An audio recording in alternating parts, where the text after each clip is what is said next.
চৌকুদাসপাড়া জোড়াশিব মন্দিরে শ্রাবণ মাসের শেষ সোমবার ধুমধাম করে বাবার পুজো অনুষ্ঠিত হলো। পুজো উপলক্ষে উপস্থিত ছিলেন চুঁচুড়ার বিধায়ক সুবীর নাগ, নিমাই দত্ত সহ আরও অনেকে। সুমন্ত চ্যাটার্জি, রঞ্জন দাস, সুরজিৎ কাহার, নরেন বিশ্বাস ও সৌরভ দাসের উদ্যোগে প্রতি বছর শেষ সোমবার পুজো উপলক্ষে প্রায় 600 মানুষকে লুচি, আলুর দম ও বোঁদে বিতরণ করা হয়। পরে অনুষ্ঠান সম্পর্কে জানান সুমন্ত চ্যাটার্জি। চুঁচুড়া থেকে প্রবীর ঘোষালের রিপোর্ট।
এখানে লাস্ট সোমবার বৈশাখ শ্রাবণ মাসের এবারে লাস্ট 5টা সোমবার পড়েছে।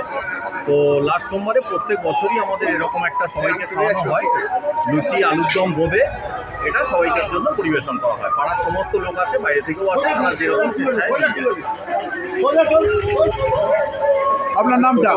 আমার নাম সুমন্ত চ্যাটার্জি।